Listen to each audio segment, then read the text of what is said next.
スイスポのシフトノブ大量にありすぎてどれにするか悩んでる方、大変お待たせいたしました。僕が約1年かけてこだわり抜いたシフトノブがついに完成したので、果たして走りがどう変わるのか実際に使って最終確認します。ということで今回実際に取り付けるのが MES さんから新たに発売になったスイスポ専用のシフトノブですね。 MES さんからはもともとこういう棒タイプと丸型の2種類が1年ぐらい前に発売になって、実際僕も両方とも買ってみて、こっちの棒タイプが良すぎたので、それ以来ずっと使ってるメーカーのシフトノブになります。その MES さんから前回シフトノブの動画を公開した後ぐらいに X で DM があって、新しいスイスポ専用のシフトノブを作りたいのでフィードバックをお願いしたいと相談されて、今に至るまで実は約1年ぐらいひたすらやり取りして完成したのがこちら、棒タイプと玉を組み合わせたハイブリッドなシフトノブになります。サイズが4種類選べて、持ち手の大きさが48か50パイ、そして長さが 30mm か 40mm アップですね。僕のおすすめは長さが 40mm アップで玉が大きい方ですね。こだわったポイントですが、横から握った時にちょうどこのくぼみの部分に指が2本ジャストフィットするようにずっと調整をお願いして、完成版でやっとジャストフィットする長さになりました。試作品の時はこの玉より下の柄の部分が指 1.5 本ぐらいとちょっと窮屈で、 3D プリンターで作った試作品を何回も送ってもらい、実際の使用感とか伝えて、僕の他にも3人ほどテスターの方がいたようですが、僕のこだわりはここのところに指が窮屈でなくジャストフィットするのが理想だったので、そこに徹底的にこだわってもらい、ここの長さが決まりました。僕の手は手袋のサイズでいうと L ぐらいの大きさで、それで指2本がジャストフィットするので、ほとんどの方は問題なくジャストフィットすると思います。この指2本が綺麗にはまることで、横から握った時に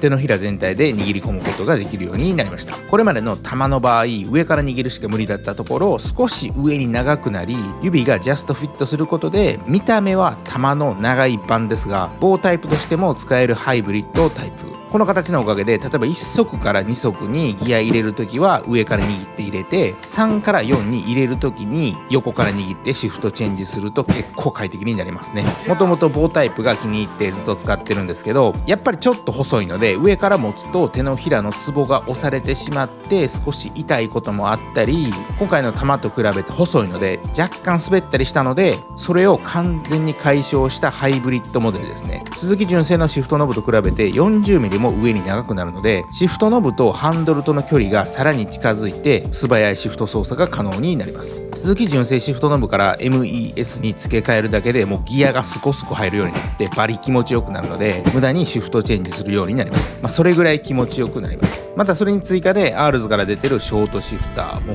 これを入れるともう最強に気持ちよく、ストロークも短くなるので、 MES と ARS の組み合わせをぜひ騙されたと思って試してほしいですね。スイスポを新車で買って7年の間でいろいろ試してきましたが、この組み合わせがゴールです。ただ聞いたところによると、最近は浜松にある ARS では取り付けやってないそうなんで、全国のオートバックスとかで定期的に開催されているイベントでショートシフター買えばその場で取り付けやってくれるので、イベントで取り付けお願いしてください。 DIY でも取り付けはできますが、シフトの台座を丸ごと外してその一部を工具使って削る必要がある、結構ハードル高い作業が必要なので、プロにお任せが一番かなと思います。少し話が脱線しましたが、ずっと同じ車に乗ってると正直見た目に飽きてくるので、そういった意味でもシフトノブ交換すると見た目が変わって新鮮になるのでいいと思います。見た目で言うと、このトラストの水中画もバリ昭和な感じがして逆にありなんで、たまに気分で付け替えて使ってます。また僕が使ってる50パイの 40mm アップだと重さが 118g、 鈴木純正が約 190g なので、卵1個分ぐらいの 70g シフトノブが軽くなるので、スコスコとシフトチェンジできます。また追加でこだわったのがこの溝ですね。前使ってたこの玉のタイプ、これも結構良かったんですが、若干滑り止めが薄い感じがして、もうちょっと指の引っかかりが欲しいなと思ってたところに、今回の新商品開発のお話があったので、そこを徹底的にこだわってフィードバック出しまくって、最終的にこの溝になりました。初めの方に送られてきた 3D プリンターの初期モデルだと、柄の部分がめっちゃ細くて横から握った時に正直微妙やったり、溝が浅すぎたり、溝の位置が下すぎて指の先端あたりに当たらずに滑り止めの意味があまりなかったりと、ほんとトータルで10回ぐらい試作品を送ってもらって、その度にここが微妙とか気にせずに言いまくって、他のテスターの方の意見も参考にして最終出来上がったのがこれなので、まず買って絶対に失敗しないスイスポ専用のシフトノブですね。僕はこれまでモンスターからトラスト、アールズまでいろいろなスイスポ専用のシフトノブを買って実際に使ってきましたが、どれも全部お気に入りでいいんですけど、ちょっとここ改善欲しいみたいなところは正直あったので、スイスポの新車注文ができなくなった時代になって一番やつが出てきましたね。僕は普段から YouTube のコメントでスイスポの微妙なところとかめっ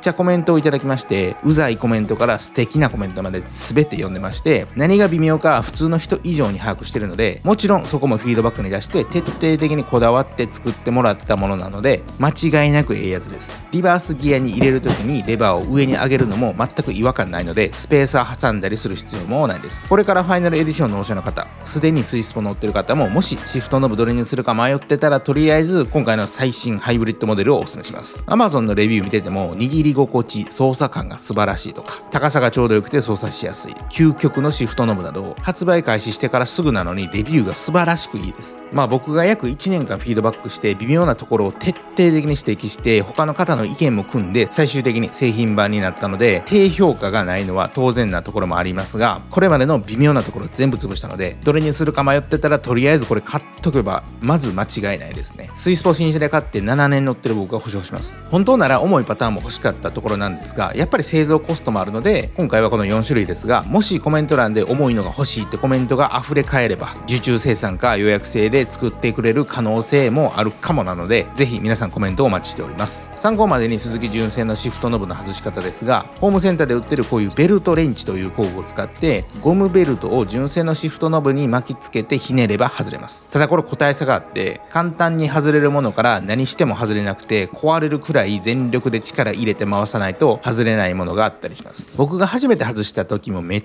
ちゃ硬かったです。ただこれは真夏の炎天下だと比較的純正シフトノブの内部の接着剤が熱で弱くなっているので外しやすいことがあります。もしこの動画を見ているのが夏の方はラッキーですね。ベルトレンチを巻きつけて半時計回りに回して外すだけ。初めだけめっちゃ硬いのでやで頑張ってください。たまにどうしても外れなくて、金属でできたウォーターポンププライヤーという大型のペンチみたいなので回して取り外す人もいますが、これ使ってしまうと純正のシフトノブに傷が入ってしまう可能性があるので、まずはゴムでできたベルトレンチを使って外してあげてください。僕が純正シフトノブ外した時はめっちゃ硬くて絶対に取れへんやろと思って諦めかけたんですが、やでやったら取れたんで気合ですね。そして一度でも外れるとあとはいつでも再利用できるので、 MES の見た目に飽きたら30秒で元に戻すこともできますので、スイスポのシフトフィーリングをなんとかしたいと思っている方、鈴木純正のシフトノブの見た目に飽きた方は今紹介したやり方で MES の最新モデルに交換してみてください。今回動画で紹介したハイブリッドシフトノブは動画の下にある概要欄に詳細を確認できるページを貼り付けておきますので、ぜひ他の方のレビューも参考にしていただければと思います。こちらのチャンネルでは定期的にスイフトスポーツや洗車、ドラレコ、カー用品など車に関することを発信していますので、